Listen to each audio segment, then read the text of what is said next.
1100万円。これが私の35年間の結婚生活のみの白金です。2024年2月14日、バレンタインデーに、私は夫の退職金口座から、正確に半分を引き出しました。みずほ銀行の窓口職員が聞きました。田中様、こんなに大きな金額を。もしかして詐欺ではございませんか？いいえ、詐欺ではありません。35年間受けた詐欺に対する合法的な保証です。お金を振り込む瞬間、携帯電話が鳴りました。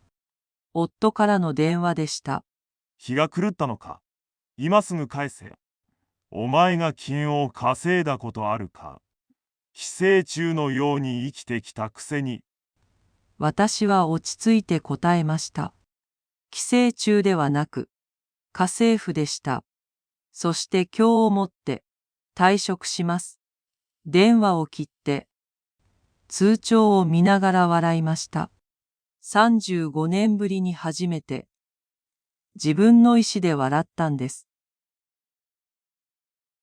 こんにちは。田中恵子、63歳です。今日は私がどうやって貧困老後を避け、お金と尊厳を両方手に入れて、脱出したかをお話しします。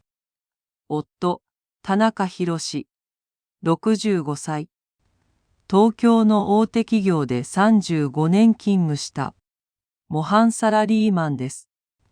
私たちは1988年に結婚しました。お見合いで出会って半年で結婚したんです。当時私は24歳。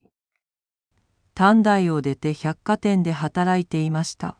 結婚前の夫は優しかった。恵子さんは料理が上手ですね。恵子さんの笑顔が素敵です。でも婚姻届に判を押した翌日から、恵子さんは消えました。おい、飯。お前、ワイシャツ。これ、なんだこれ。名前が消えた代わりに、指示と命令だけが残りました。最初の衝撃は生活費でした。夫は毎月18万円を私に渡しました。食費、光熱費、私の小遣い。すべて込みです。家計簿は必須だ。1円単位まで書け。毎月末にチェックするからな。私は毎日スーパーのチラシを5枚集めました。玉ねぎが10円でも安い店を探して、自転車で30分走りました。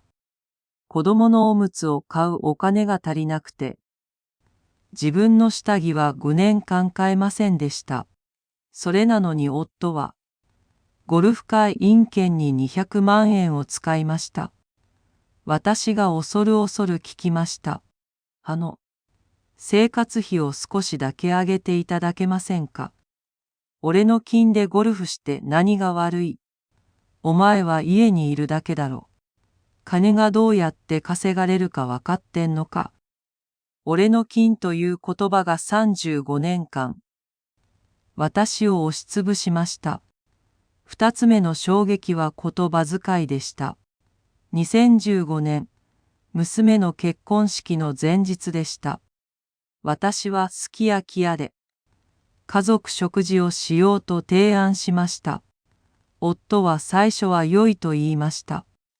でも私が肉を追加注文しようとすると、突然手をつかんでこう言ったんです。お前は家での凝りご飯と味噌汁食べてるだろ。これは俺の退職金で用意したものだ。店員さん、この一抜きで計算して。娘は頭を下げ、私は何も言えませんでした。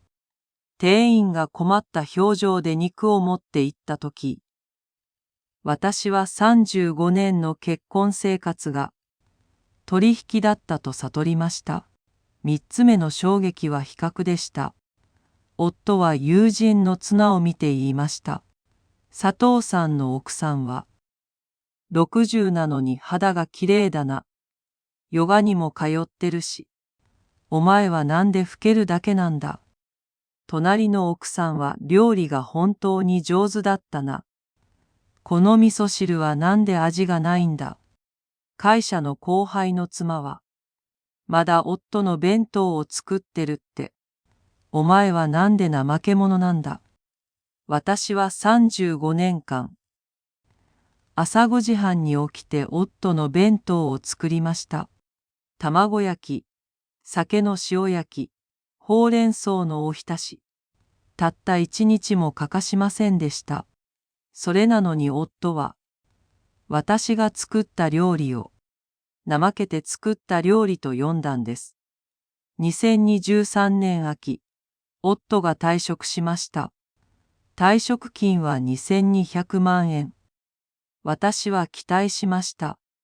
これから旅行にも行って、おいしいものも食べて、一緒に老後を過ごせると。でも夫は通帳を見せませんでした。これは俺の人生の対価だ。お前に使う資格はない。その夜、私は夫が寝た後、通帳を探し出しました。正確に2200万円が記帳されていました。そしてその瞬間、決心したんです。私は半分を持っていく。合法的に。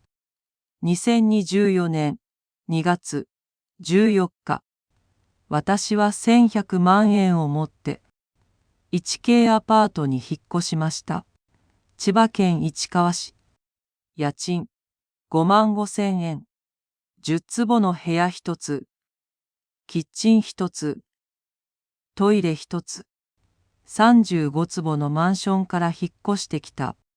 この場所は狭すぎました。でも同時に静かすぎました。夜10時、一人でビールを飲みました。夫に気を使わずに。冷蔵庫から直接取り出したビール。そのビールが35年で一番おいしかった。でも喜びは3ヶ月しか続きませんでした。家賃55000円。光熱費12000円。食費4万円。通信費8000円。合計約11万円。国民年金月6万5000円。毎月4万5000円の赤字。最初は大したことないと思いました。1100万円あるじゃない。大丈夫。でもエクセルで計算してみたら、鳥肌が立ちました。このままだと75歳で破産。その後は、生活保護申請、または孤独死。その夜、初めて後悔が押し寄せました。私はなぜ出てきたんだろう。我慢して暮らせばよかった。家政婦でも3食は食べられたのに、もっと恐ろしかったのは孤独でした。娘のゆき子に電話しました。ゆき、お母さんよ。元気。お母さん、お父さんから聞いたよ。なんでそこまでするの？ゆき、お母さんは、お父さん一人で寂しそうだよ。うちの子たちもおじいちゃんに会いたがってるのに。お母さんのせいで会いづらいの。ごめんだけど。しばらく連絡しない方がいいと思う。ガチャ。電話が切れました。35年間おむつを変えて、お弁当を作って、塾代を稼ぐためにパートで走り回った娘が、父親の味方をしました。2024年6月、インフルエンザにかかりました。熱は39度。体が震えました。薬を買いに行かなきゃいけないのに、起き上がれません。携帯を手に取りましたが、電話する人がいません。夫、娘、友達、誰もいませんでした。その日、私は布団の中で泣きました。私はなぜ一人なんだろう。私は一生誰かの世話をしてきたのに、なぜ誰も私の世話をしてくれないんだろう。7月のある日、私はスーパーで 30% 割引シールが貼られるのを待ちました。午後7時45分、店員が現れてシールを貼り始めました。私はとんかつ弁当を手に取りました。398円から278円に割引された弁当。でも後ろにいた20代の女性が、舌打ちをしました。その音が短剣のように刺さりました。ああ、私は今、割引弁当をめぐって競争する。63歳のおばあさんなんだ。レジに向かいながら、涙が出ました。これが私が望んだ自由だったのか。8月初旬、通帳残高が850万円まで減りました。このままじゃ本当に終わる。私はハローワークに行きました。相談員が聞きました。田中さん、経歴が35年前の百貨店勤務が最後ですね。最近の職歴は専業主婦でした。あ、それだとパートの仕事しかご紹介できないんですが、構いません。何でもします。8月20日、近所のパン屋マロンブレッドで働き始めました。時給1100円。週4日、1日4時間。月収約7万円。赤字は相変わらずでしたが、何かが変わりました。初出勤の日、店長が言いました。恵子さん、こちらへどうぞ。ユニフォームのサイズが合うか確認しましょう。恵子さん、35年ぶりに初めて聞いた。自分の名前でした。パン屋の仕事は思ったより大変でした。朝6時出勤。オーブンは熱く。クロワッサンの成形は手が痛みました。でも違いました。家では、おい、水、この飯、なんだこれ、お母さん、忙しいから、また今度。パン屋では、恵子さん、今日もお疲れ様でした。本当に親切ですね。おかげで気分が良くなりました。恵子さんがいる日は、パンがもっときれいな気がします。同じ労働でしたが、扱いが違いました。9月のある夕方、一人のお客様がメロンパンを買いに来ました。70代のおばあさんでした。これ孫にあげるんだけど、賞味期限が今日までなのね。大丈夫かしら。はい、今日焼いたものです。新鮮ですから大丈夫ですよ。おばあさんが笑って言いました。お嬢さん、本当に親切ね。最近こんなに優しい人、珍しいわ。お嬢さん、私は63歳なのに。おばあさんは私をお嬢さんと呼びました。その日、家に帰って泣きました。悲しいのではなく、ありがたかったんです。35年間おいお前と呼ばれ続けて、やっと人間扱いされました。10月、時給1100円では赤字を埋められないので、決心しました。アパートを小さくしよう。市川から千葉の郊外に引っ越しました。家賃3万8000円。もっと狭くなりましたが、大丈夫でした。そして節約を始めました。朝、パン屋の残りパン、無料。昼、コンビニおにぎり1個、120円。夜、自炊、200円以内。月の食費、2万円。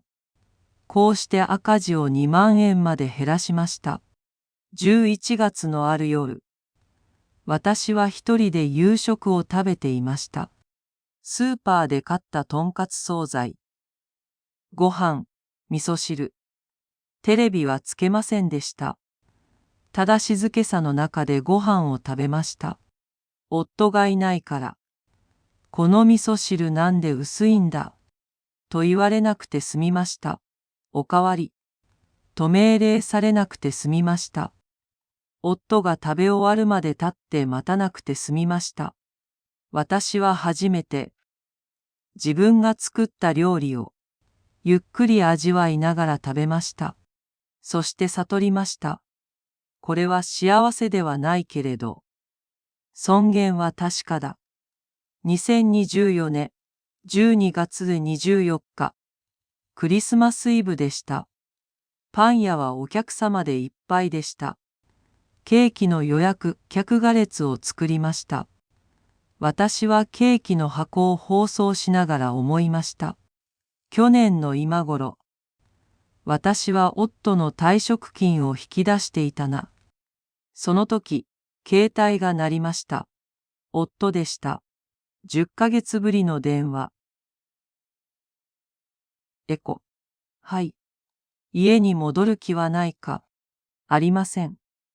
一人暮らしは思ったより大変だ。飯も的も憎えないし。洗濯もめちゃくちゃだ。そうですか。金の問題なら、生活費あげるよ。月50万円。どうだ。私はしばらく沈黙しました。50万円あれば、私の赤字問題は解決します。また広い家に住めて、冬に暖房も思いっきりつけられます。でも私は答えました。お断りします。私はもう恵子さんですから。何 ?35 年間。あなたは私を、おい、お前、と呼びました。でも今の職場では、みんなが私を恵子さんと呼んでくれます。時給1100円の仕事ですが、あなたが投げてくれた100万円より、ずっと温かいです。頭がおかしい。じゃあ一生そうやって暮らせ。はい、そうします。電話を切りました。手が震えました。怖かったです。でも後悔はありませんでした。2025年1月、通帳残高780万円。まだ毎月赤字です。でもパン屋の店長が週5日勤務を提案してくれて、月収が9万円になりました。計算したら、80歳まではなんとかなります。最近、娘から連絡が来ました。お母さん、ごめんなさい。私がお父さんの味方ばかりしてたみたい。一度会わない。私は答えました。ゆき、大丈夫よ。でも今はもう少し時間が必要。お母さんが先に、私、を見つけたら、その時会いましょう。人々が聞きます。幸せですか？正直に言うと、幸せではありません。お金は足りないし、体は痛いし、寂しいです。でも尊厳があります。私はもう誰かの家政婦ではありません。もう、おい、お前、ではありません。私は田中恵子です。63歳。パン屋のアルバイト。1K アパートに住んで、時給1100円をもらっています。でも私は自分の名前を取り戻しました。夫は家政婦を失いました。でも私は私を見つけました。あなたは誰ですか？誰かの妻ですか？それとも、あなた自身ですか？この話を聞いている方で、もし似たような悩みを抱えているなら、コメントで話しましょう。私は答えは出せませんが、一緒に考えることはできます。そして覚えておいてください。時給1、100円でも、尊厳には値段をつけられません。ご視聴ありがとうございました。